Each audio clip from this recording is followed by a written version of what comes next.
Welcome, moms, dads, and also who is not a parent. Feel free to join us. Of course, we're going to talk about parenting, mental health, resilience, our well-being, and these topics might also be interesting for those of you who are not parents. So good to see that some people are slowly joining. A quick introduction. I'm Angela from Every Mother Knows, and I'm really excited to be here today with Antopolo. She's the founder and owner of the Anti-Loneliness.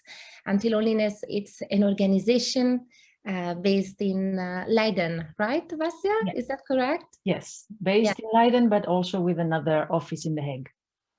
Wow, wow. Welcome, Vasya. It's great to have you here today. Nice to be here. Nice, nice. So Anti-Loneliness provides different services, mainly mental health services to people who are at a transition. And I know that you specialize on anxiety, depression, and also on other topics that have to do with the experience of being an expert. So I think your services, of course, are probably very interesting for the community that usually follows Every Mother Knows, which is a community of internationals who are based here in the Netherlands. And of course, you also provide individual group sessions as well, and some sessions to couples as well, because relationships is also part of your expertise. Yeah, I mean, you said it all. I don't need to say anything. Yes, perfect description. Yeah, we're trying to support people. We're here, me and my team, a team of another 8 psychologists, and we're here in order to support people when they're going through a hard time in life, when they are struggling, when they are feeling that they're struggling by themselves. And especially, as you said, experts, they don't have their family and friends and the support network here with them. So there's an extra reason why difficult periods, challenging periods are even more challenging for them. Absolutely, absolutely. I love your logo, by the way. Thank you. The umbrella. I think it really shows, of course, the essence of you do what you do, your service, and you work with a team of psychologists. Yes. Is that correct? Yeah. Yes, correct. Okay. Correct. Yeah. Yes. And how many psychologists do you have in your team, Vasya? We are 8 altogether. 8. Okay, great. Wow, wow, amazing, amazing work. We need this, absolutely. Yeah. So before we start, actually, let me tell you that I was very tired this week and also a bit stressed out. I had lost my voice at some point on Wednesday, so I'm really glad that my voice slowly came back, and I'm now able to do this live session with Vasya, because of course we don't want to miss this chance and this opportunity to connect and also spread some light and share some knowledge that can be useful to people who are following us today. It was a leap of faith that we took, and it was worth it. Nice. Yes, exactly. Yeah. Sometimes we have to take risks. And I think, of course, the topic of today is indeed stress management, resilience, our well-being. And I think that's also, in line with this concept of resilience, which is really about this ability to bounce back from challenges, from adversities that we experience in life. So, but at the same time, I also like the other side that has to do more with the stress that we feel, and how sometimes also our body gives us signals that tell us a bit like to slow down and take it easy. So I think, it's not a case maybe that I had a sore throat this week. And we're going to talk about that as well later on, about also the influence, the impact of stress to our health, to our body, and now maybe to really spot some early signs of stress also through our bodies, through the signals that our body sends us. So, well, let's get started then. Yeah, we're going to talk about parenting, emotions, feelings. Becoming a parent is a life-changing experience, and it really brings up lots of different emotions. We all know of course, the good ones, the emotions that we enjoy to feel, that people also enjoy to share, the ones that we often show on Instagram or Facebook, emotions of gratitude, of bliss, of joy. And of course, these are really amazing ones. What other emotions might parenting trigger Vasya, tell us.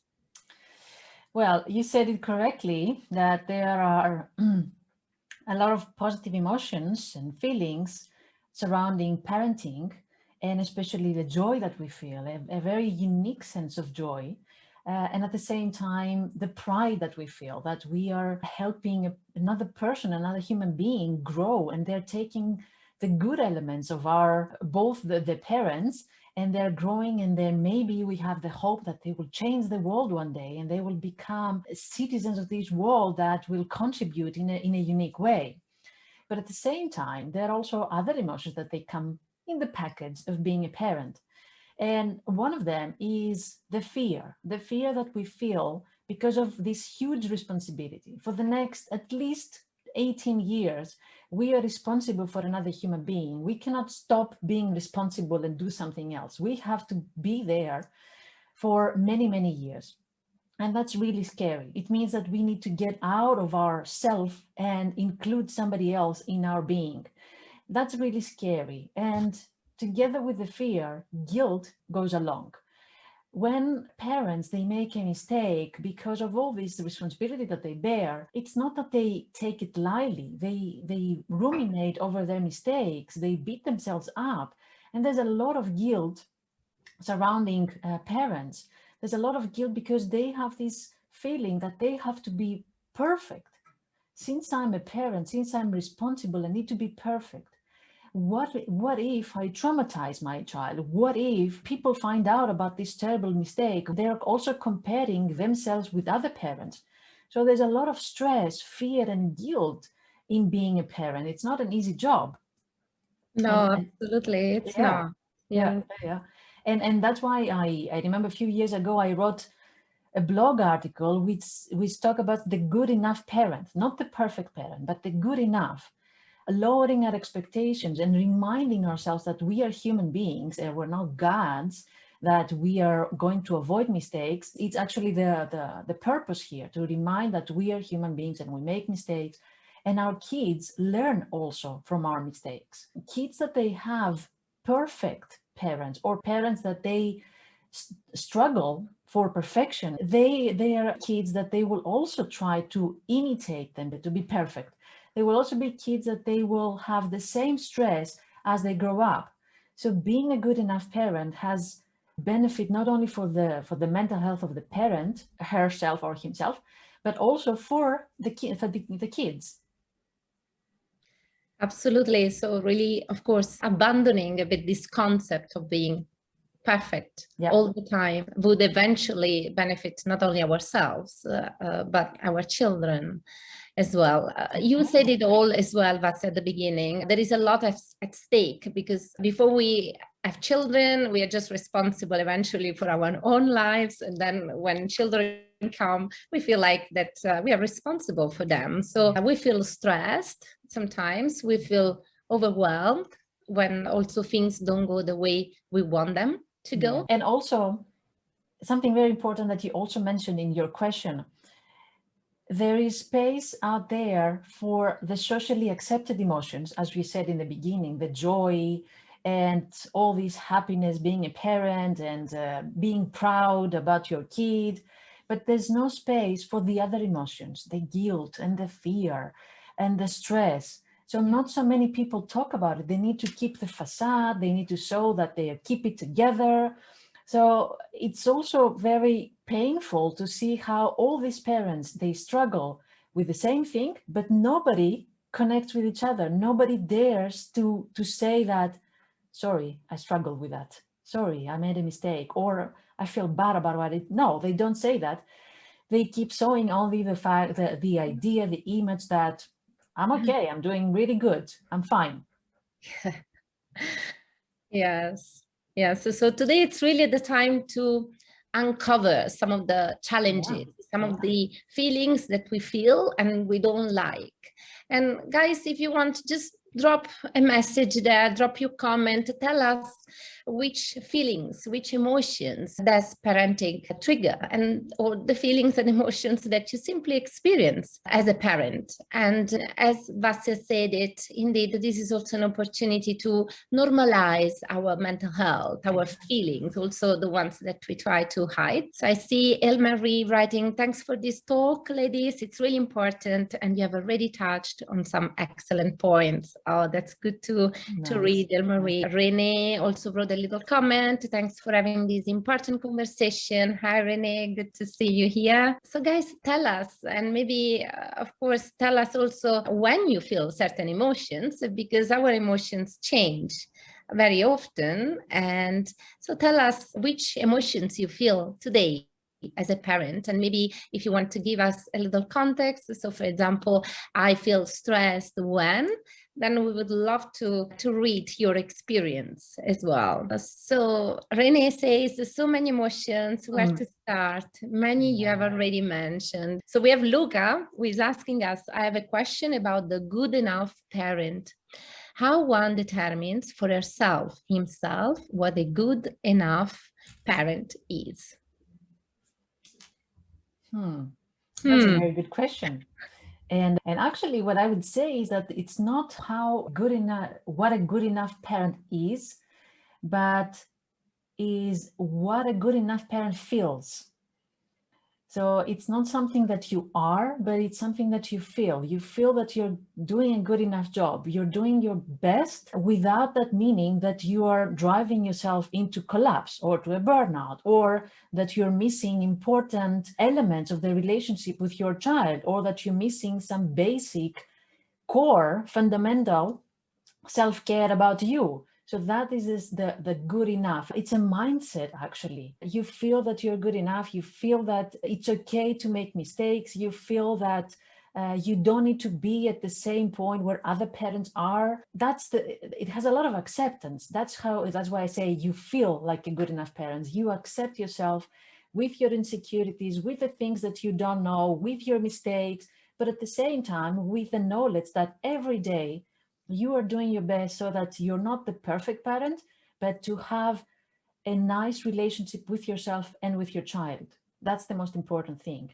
Perfectionists, they miss usually what's important and what's not. They focus on showing as perfect, but not as enjoying what happened, the project, if you can say so, that they have at their hands.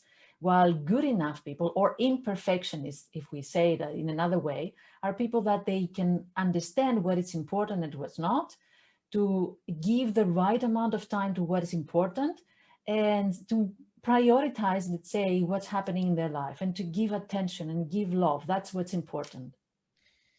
So we are saying that as a parent, we are allowed finally to feel everything that we feel. Yeah. And we are, of course, also responsible at the same time for our feelings. So we can choose how we want to react to certain situations and where we want to give our attention to, in a way. Does that make a bit of sense?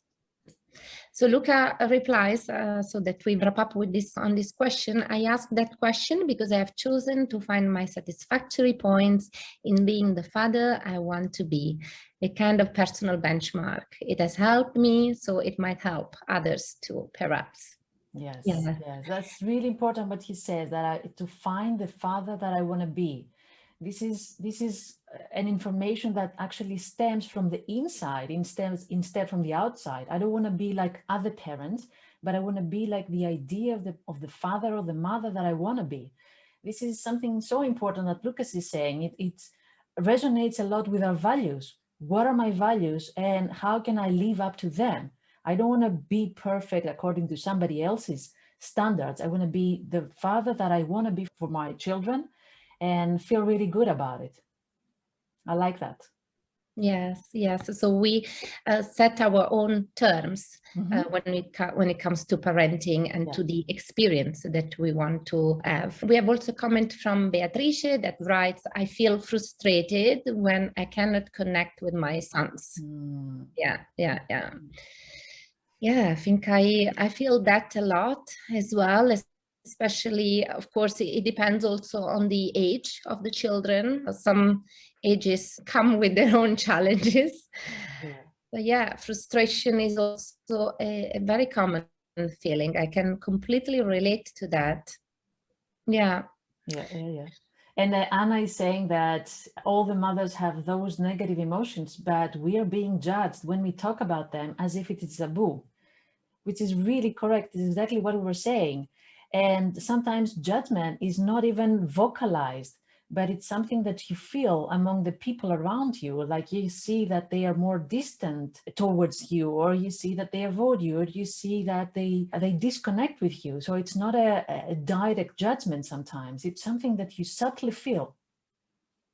Mm-hmm.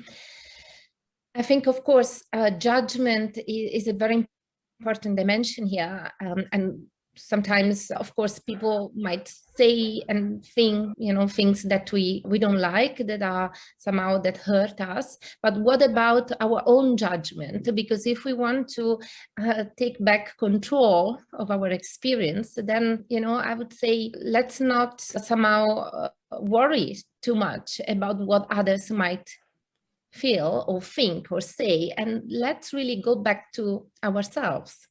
Maybe. Yeah. And then we feel more empowered also to come up with who we are and to express our own feelings and share maybe our own challenges as well. Yeah. And this is the goal, actually, to not, let's say, feel the pressure of the social comparison with other parents.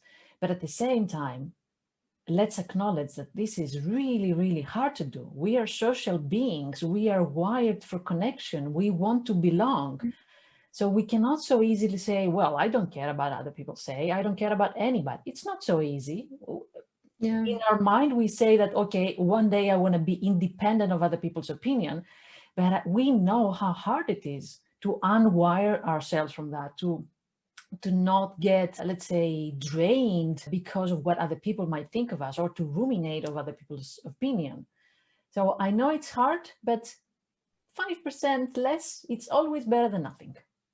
So we are on a journey here. Of course, it's a step-by-step process. I think probably being aware of certain emotions and also certain judgments that we feel can help us starting to detach ourselves indeed from certain expectations maybe that others have for us or that we have for ourselves, and become a little bit more free on this ride, on this roller coaster, which is parenting, because of course parenting is quite a roller coaster. It doesn't come with any manual, with any instruction book, and we prepare our whole life for lots of stuff, and when it comes to having children, it feels like we are a bit lonely on this, and we need some extra support. We need that connection sometimes. Lizzie writes, I feel that most of the time I'm the best mother that I can be for my children, but I feel this overwhelming worry for their mental health and emotional well-being. It's an area that I have struggled with most of my adult life, and I'm almost terrified that they will struggle this way too. Yeah. Yes. Yeah, we cannot protect our kids to a degree that we can control, let's say, their future. All of us have our own mental health struggles, some less, some more. We cannot avoid that. And that's something that it's not directly caused because of somebody else's bad intentions. It's not that our parents have had bad intentions and now we have mental health struggles. No, sometimes it's caused because of situations, because of circumstances.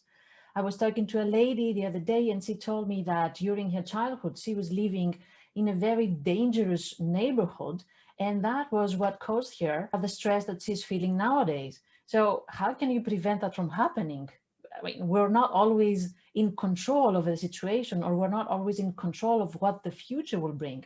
And there are kids that they grew up in the same neighborhood and they had anxiety, and there were kids that they grew up in this neighborhood and they didn't have anxiety. So we shouldn't try to control the future. We should focus on the present moment. And that's already another change in our mindset that we're talking about today. always focusing on the future takes away this present moment. And that's the moment that our kids will miss the most, that we were not present, that we were not there with them because we were occupied with what will happen in the future. Mm-hmm. Yeah, and there is, of course, this dimension of pain that we want to protect our children from, and it does resonate. We would never want our children to go through some painful experiences in life, but how much can we also protect them from that pain? And maybe it's often inside some painful situations that we as individuals and also our children might grow in the future as well, of course. And with that, I mean like some, let's say, healthy pain that comes from the day-to-day challenges and adversities that life brings. I'm not talking about very, dramatic situations. Yeah, of course. Yeah. And through this, we're talking about mental health struggles. And these mental health struggles, how much they derive from unmet needs during childhood. Yes, there is a connection. And at the same time, what I want to emphasize is that we don't get only mental health problems or struggles or issues because of our unmet needs. We are also becoming resilient because of these unmet needs.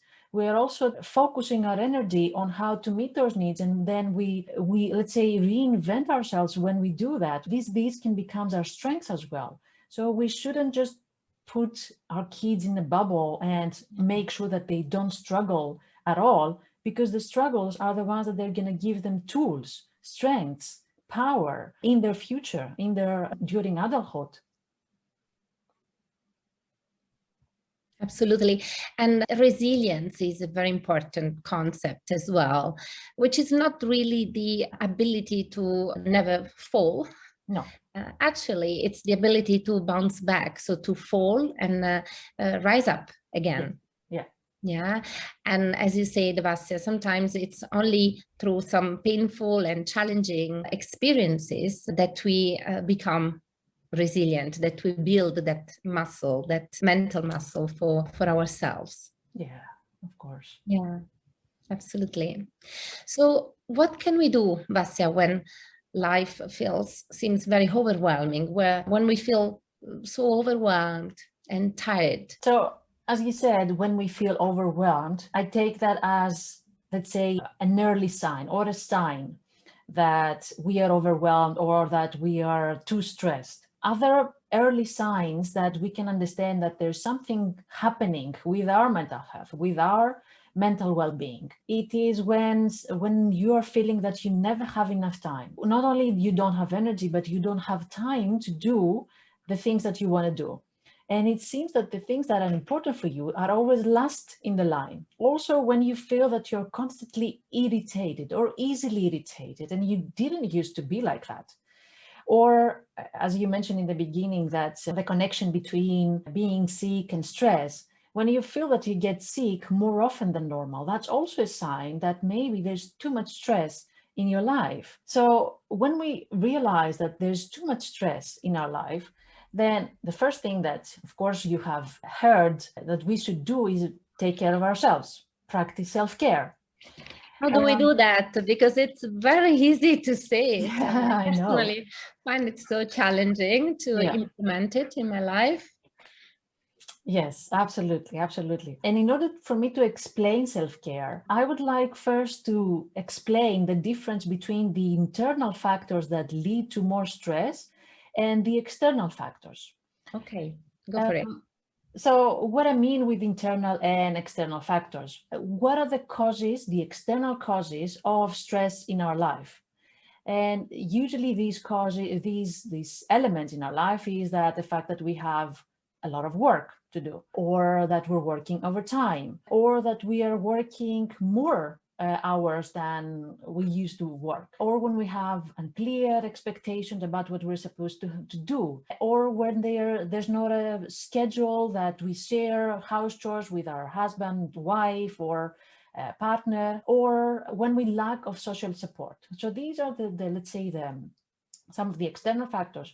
And also, of course, the responsibilities that we have about it for a child, homeschooling, to add, the pandemic situations that they're adding. The external factors are things which come from our environment somehow. Yes. It's how our environment is there for us, basically. Exactly. Everything related to the environment, something that comes from outside to inside. And it can be work related, it can be family related, it can be relationship related, anything that adds stress. They're stressors that they add to our life. Yeah. So when we're talking about self-care, we will see which one we should change and why. But now talking more about the internal, the personal factors, things, triggers, behaviors, patterns that they're coming from inside. One can be whether we are people pleasing. What I mean with that, if we put other people's needs on top of ours, then we are people pleasing. If we think that their emotional needs or their practical needs are more important than ours, then that's what we mean with the prioritizing their needs over ours. Also, when we are perfectionists, we said it in the beginning, when we're perfectionists and we want to be perfect in everything, perfect in cooking, let's say baking cookies, perfect in supporting our kids at school, perfect at supporting our husband or wife with their career, perfect in our career as well. So we want to be perfect at everything at the same time. That can also add a lot of stress.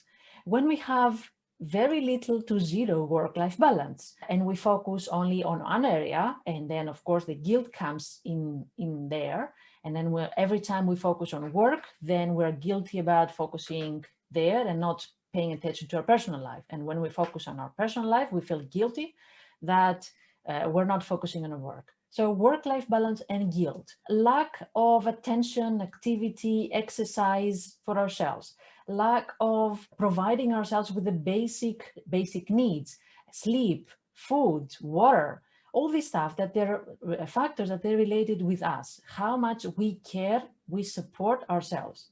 And of course, sometimes it's easy to say, well, I only need to have fixed schedule, fixed routines, but it's not that easy, because I've met a lot of people, men and women, that they know what they have to do, but then they don't do it.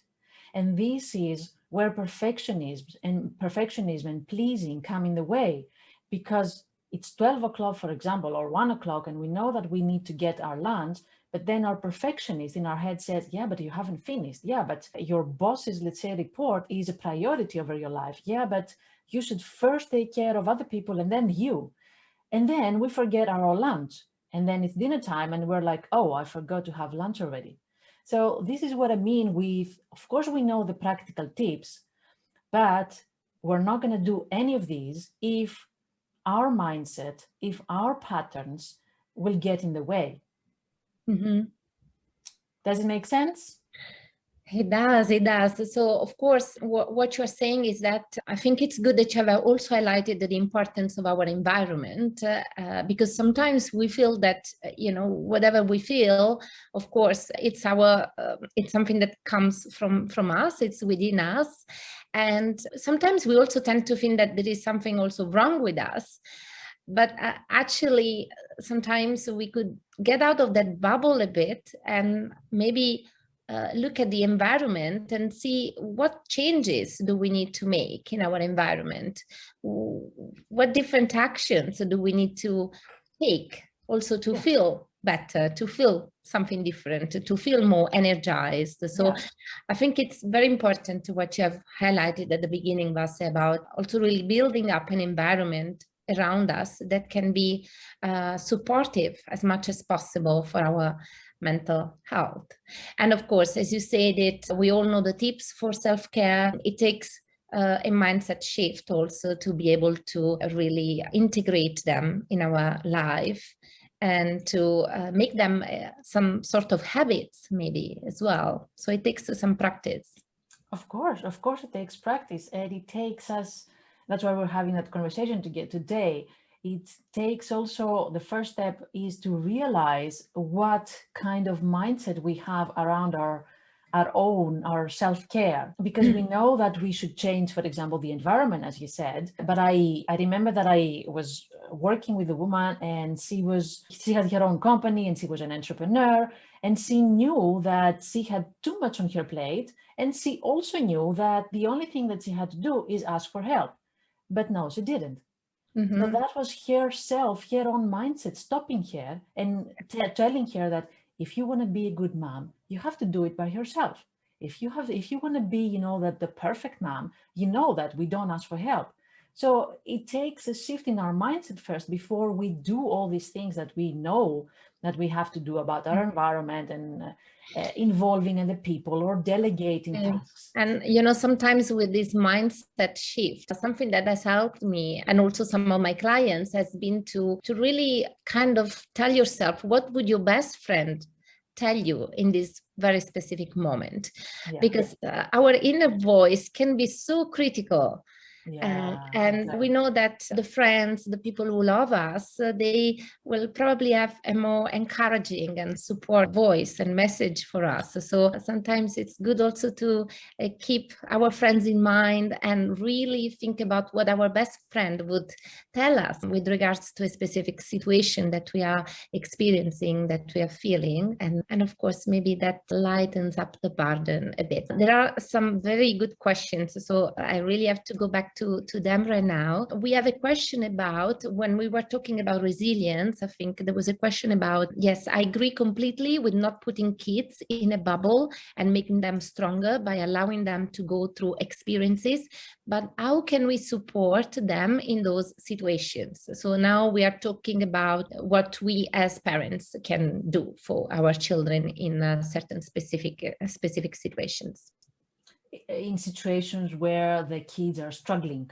Yeah, where there is pain, where there is a challenge, yes, of struggle, the most important thing that anybody can do is be there when the other person is struggling and help them understand what's happening within themselves. That's also, when you go to therapy, for example, you don't go to therapy so that your therapist will get you out of the difficult circumstance and save you, because that's not help at all. We don't need, somebody to save us all the time, and we cannot have somebody saving us all the time. But it's even more useful if you have somebody being there, validating how difficult the situation is, validating the emotions that you have there. So when a child is struggling because, for example, he failed in a test, for example, you don't want neither to scold them because they failed in a test, nor to minimize the experience, say, yeah, don't worry, you're going to have another test and that's nothing. You want to be there with them and understand how they're feeling, empathize, so that you can create an open dialogue with them. If they feel heard and understood, then they will tell you all the rest. Then they will create a very safe bond with you, and they will explain everything that will come eventually in their life in the future. So you want to validate, you want to be there and say, I know it sucks and I know that it hurts because that exam for you is really important. And I know, and also connect with them. I know because I was feeling the same thing when I failed in my test. And then explore what are they thinking about themselves. Beautiful. Yes, that's very useful. Because you don't want them to start having self-defeating thoughts about themselves. To start thinking, I'm a failure, or nobody will like me now, or I'm ashamed and I am ashamed of who I am. You don't want that. That's the most difficult part of a failure. We cannot avoid failure. We cannot avoid trauma. But the traumatizing about a trauma or a failure is not the event per se, but how well protected and understood and held we felt after that. So it's traumatizing when something happens and then we have nobody around to support us and understand us, not the event per se. And that's why I'm talking about the experience that you share with them and you allow them to explain it and share it with you. Yeah. So challenging experiences, the struggle that we feel is often an opportunity to be present in our relationships with the ones that we love, and also to relate to connect and to practice some empathy as well. And I know that, parents, we can do that. And parenting is an amazing lab also to build up on that listening skills, empathy skills, which are so important in life these days. Yes. There's an important, one of the, let's say, now growing therapeutic approaches, which is called acceptance and commitment therapy. And I love both of these words because they encapsulate what we just need to do in our relationship with other people. Accept who they are. Accept also what they're going through. So if somebody's sad, we shouldn't be saying, what shall I do to make you happy? They're sad. Let's accept that there's a special place and a safe place for sadness as well. It's an emotion that should be felt by a human being. So it's not something alien. So accept that, and at the same time, commit to some action that will make us feel not better, but let's say feel connected again with the other human beings around us, or committed to a goal that we want to eventually succeed. So if today I'm feeling sad, I have to accept that. It's not the day that I will commit to a goal, because first I have to accept it. But tomorrow or the day after tomorrow or whenever I feel better, I will pick up my pieces and I will go back and see what needs to be done so that I will not go through the same experience, or what have I learned so that I can grow more out of this. So acceptance and commitment, I think they're two magical words. Yes. And also, of course, there was a question, I think, from Beatrice, which was about, yes, sometimes we feel angry and we are afraid and we feel frustrated, and those emotions come out in the relationship with our children. So of course it's not easy to see those emotions also rolling up into the relationships with the ones we love. So Beatrice asked, you can try to be open about it and share what's happening to you, but it's not always easy. Do you have any suggestion on how to deal with these kind of situations? So that's more when we as parents feel frustrated and we see that those emotions are also coming into our relationship with our children. Yeah. And that's why I believe that self-awareness and emotional awareness is really useful here. There's nothing wrong with feeling angry or frustrated or irritated. You have every right to feel that. We're not talking about whether you should feel it or not, but how you should express it. That's the thing that we usually don't know how to do, because we have seen only one way of being frustrated, being vocal or being loud or being over dramatic, or maybe the other way, suppressing the frustration and being passive aggressive or being distant. So we haven't seen, let's say, the healthy way of being frustrated, and we haven't understood what needs to be done in order for me to be angry, but at the same time not hurt myself, not hurt my relationships, not hurt my kids. Emotional awareness is something that we need to do first, and we need to think, what is it that I want to do and to give to myself when I'm feeling angry, before I ask something from other people. Everybody has a different answer to that. I'm not going to give one answer that applies to everybody. So if I am angry, for example, I just need, for example, to sit down and write all the things that I'm angry about, and then, or, just get it out. Or I need somebody to talk to and get it out of my system. Or Angela, for example, she has another way to deal with her anger, which is put on her sports shoes and go out for a walk. And she will walk like for a whole 1 hour until she feels the energy coming out of her body and feeling more relaxed. So that's something that we individually need to find out what we need when we're frustrated. Do we need our own space, or do we need to go out for a walk? And then we go and explain to the other people around us. That's the most important element. We need to explain to them what happened to us and what helps when we're feeling like that, and include them in our emotions. It's not something that we need to do it by ourselves, but include it in our emotions. So sometimes it doesn't happen when there's a trigger moment between you and your kids, but maybe it happens afterwards, or it happens before that. Well, you explain that when mommy or daddy is frustrated, she will not say anything. She will just say, I need some time by myself, and she will go and have a shower, for example, or she will go and call her friend. But don't worry, I will come back and we will discuss it. So, or delegate with your partner how you're going to handle that. This is something that happens together. It happens in the system, and it's being resolved also by the system. But first, we need to understand what we need at that moment.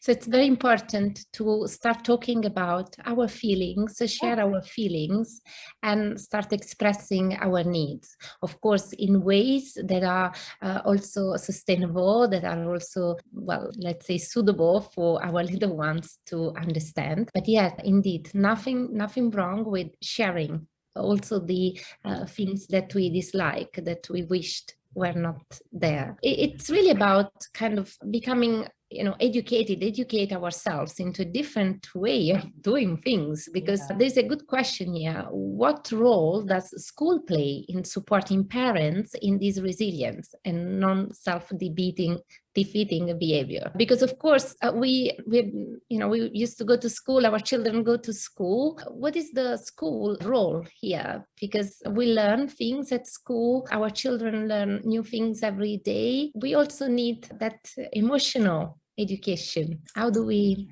do it? What does role, which is the role that the school plays? It's really important, and I'm really talking to many parents, mothers, fathers, about the role of school and how important it is that this emotional education is not happening only by the parents, but also by the school. Because all these behaviors that we're talking in mental health struggles, like, for example, perfectionism or pleasing or avoiding, they also are being enhanced and reinforced in the school environment, because the school, for example, promotes the students that they are A students, or they get a special reward, or the school only focuses on results and not on the efforts that a student is let's say, putting there at school. We need to have school as an ambassador of mental health together with us in order to understand, to change all this dynamic around mental health. And sometimes when I talk about that with people, it's so nice when I hear teachers and counselors that they say, yeah, we do that in our school. Yeah, we also do that in Australia. And in our school, we have a special lesson, a special class about emotional awareness. It's so nice when I hear something like that. It like changes, brightens my day.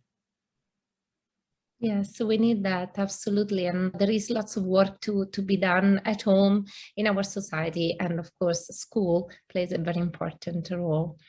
Not only to engage with the kids, but also engage with the parents.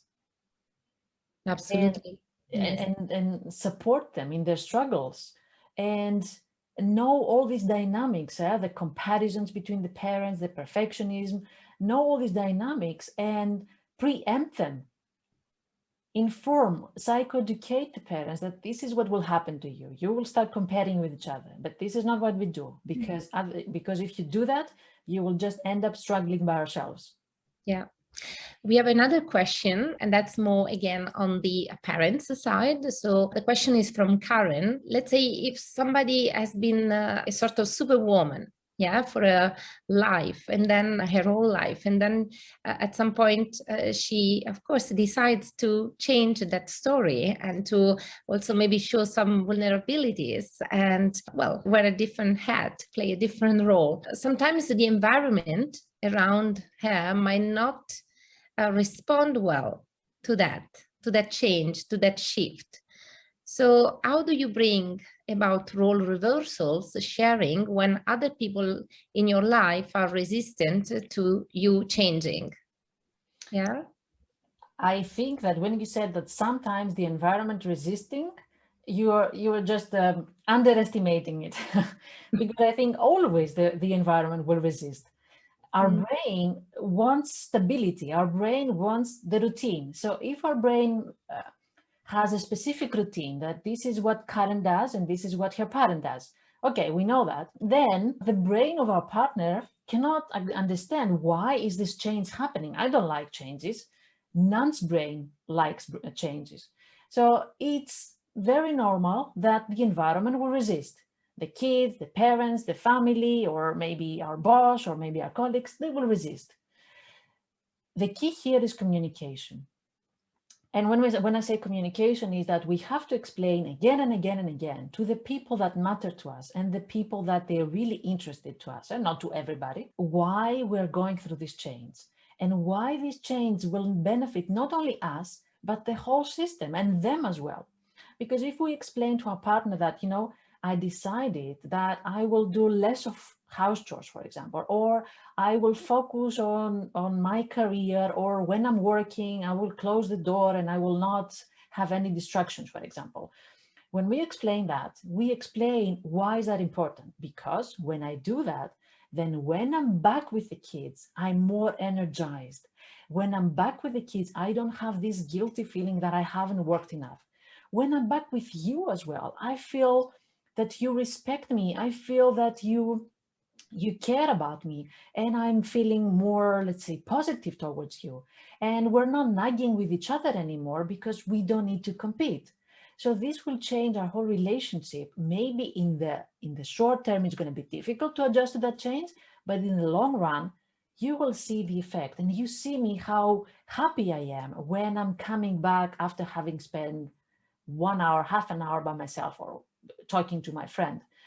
So you need to show them the evidence that this will happen to our family, this will happen to our kids if we do this change. And I know it's difficult, and it's okay with me. I can explain it to you, I can explain it to the kids again and again, but we're gonna go there eventually. Yes. Okay, so we hope we were able to answer your question, Karen. It was, of course, a very important one. Yes. Yeah. You mentioned I'm also a bit conscious about time. Yeah. So I think you have reiterated a few times already, but the importance of connecting to our feelings, accepting them, first of all, becoming aware of what we feel, and also understanding which needs we have. And as you said it just now, start communicating our needs, start sharing our needs with the people around us. Mm-hmm. And we will make changes in our mindset, and eventually changes also in our environment. We will be taking different actions, making different choices, decisions. And of course, it's a journey, it's a practice. So it will take some time eventually to get to a construction that works with us. You talked about work-life balance before, and we know that these days we have a sort of integration between our work and our life. So also that balance is a very personal and individual thing that suits maybe certain people, certain families, but not others. Just briefly, as you know, every mother knows works with companies as well to support parents at the workplace. So do you have any tips for companies? How can companies also better support their working parents? What I want to say, leading to what you asked me, is we're talking about stress in working parents, and when we have an accumulation of a lot of stress or a long period of stress, then we're talking about parental burnout. The first stage of burnout is not when you start feeling tired. The first stage of burnout is when you are enthusiastic. So the companies should keep that in mind, that when their employees are over enthusiastic about their job, they're going to take more work than necessary. They're going to work overtime because, yeah, I can handle it. No problem. It's okay. I can work in the weekends. Mm-hmm. But this is something that can very easily backfire, this over enthusiasm, because then it will lead to an accumulation of drained energy. It's not sustainable. It's not something that we can do forever. And companies should keep in mind that maybe their employees are okay now with taking more work or being also parents and juggling between work and family, but they will not be okay forever. And at the same time, when they will not be okay, they will not be willing to share it with their company. Because who goes to their boss or their manager and say, well, I'm struggling and I don't think I can manage more work and I don't think I can meet the deadlines? Nobody will say something like that, because you will lose the opportunity for a good project, or maybe you will lose your bosses or your managers admiration, or maybe you will even lose your job. So keep in mind when we're talking about the companies that we have to create this, again, acceptance that parents, and especially working parents, they're juggling and they have a lot of things on their plate. And we have to make them feel safe when they share that with the company. And how to do that? Facilitate and cultivate an environment of mental health awareness. We know that your mental health is really fragile because you're a parent and because you have a million things to do every day. We know that. Please feel free to talk to us or to ask for some days off. The HR department, when they see that people haven't got any days off since 2005, they should be alarmed. What is happening here? Invite and encourage people to take days off instead of working nonstop. Have more talks about self-care and mental health. Sometimes people, they are not so much aware about mental health, and they think that this is just rainbows and unicorns. Who needs that? Like, just bring results.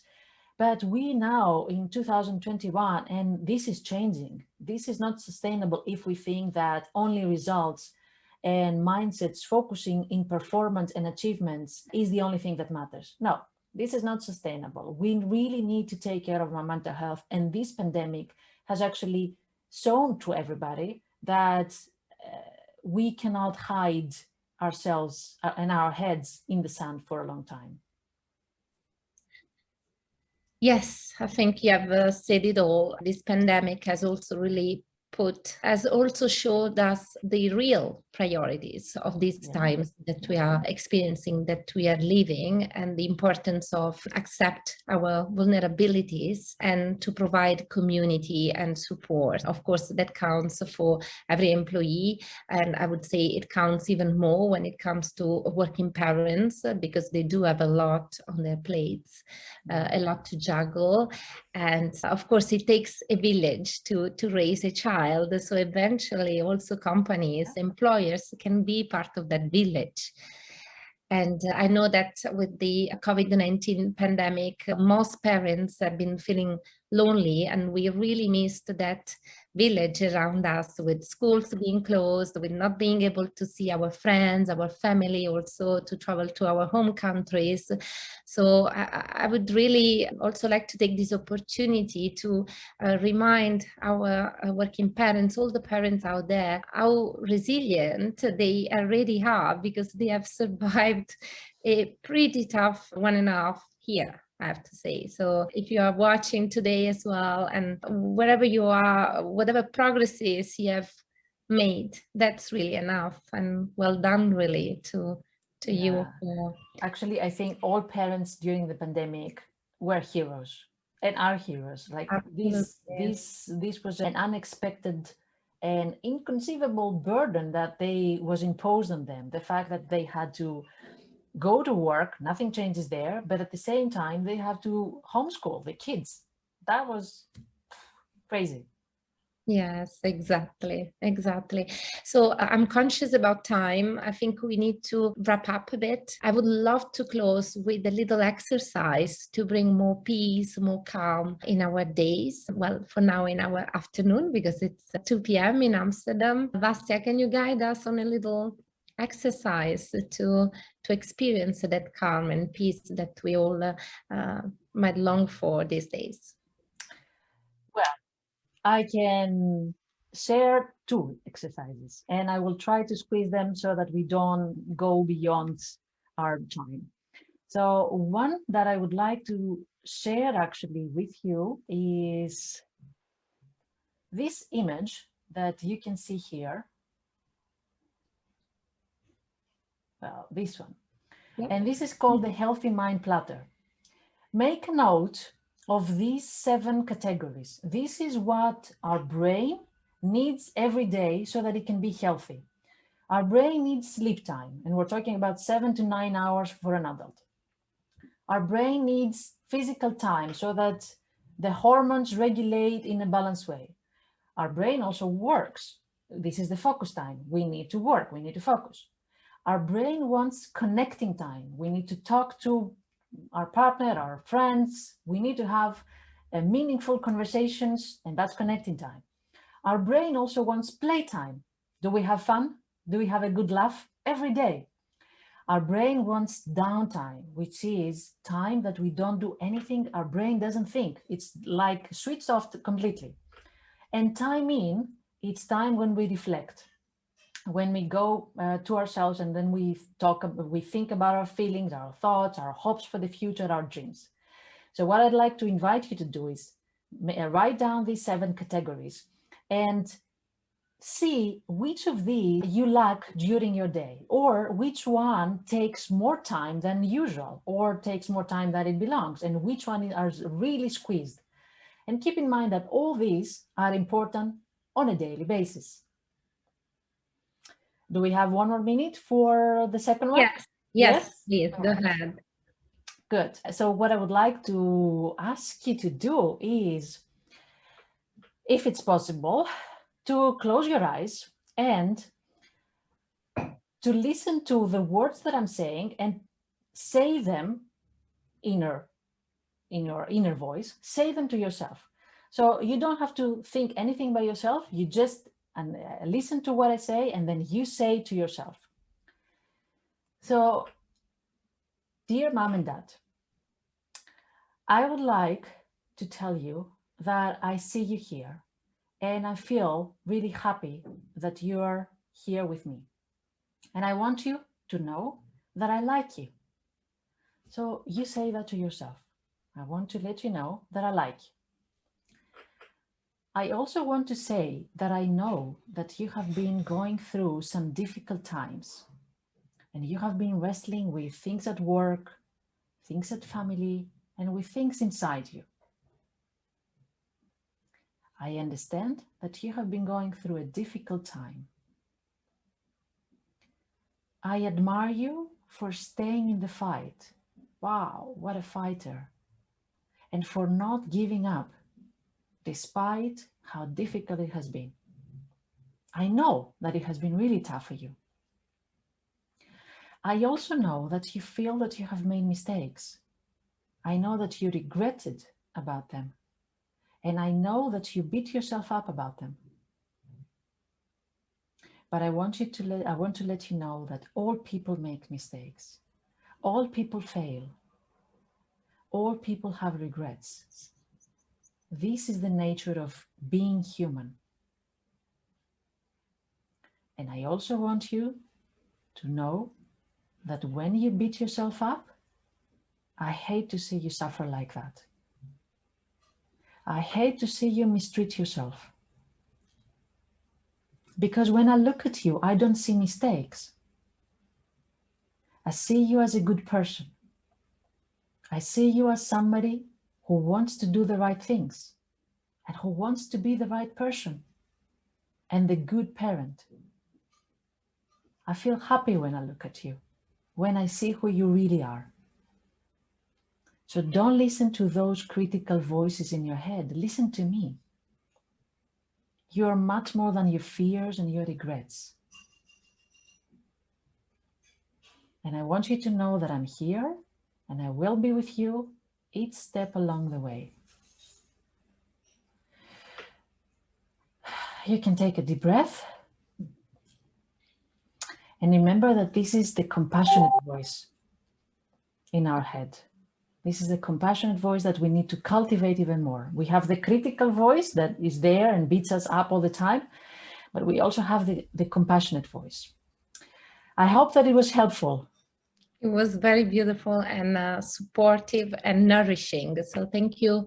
Thank you very much, Vasya. I completely loved it. And I'm sure that many moms and dads watching today needed to hear this. So let's go, guys, and let's really keep space for our compassionate voice and for support and acknowledgement of everything that we feel. So thank you for joining us today. It's been a pleasure having Vasya. Thank you, Vasya, for all the wisdom, knowledge, and practical tips as well that you have shared with us. Thank you for the invitation. And also, I want to thank everybody who participated, and the questions were amazing. I love them. Wow, fantastic, fantastic. Thank you, everyone. And I hope to see you soon next time. Yes? Thank you. Bye-bye. Bye. Bye.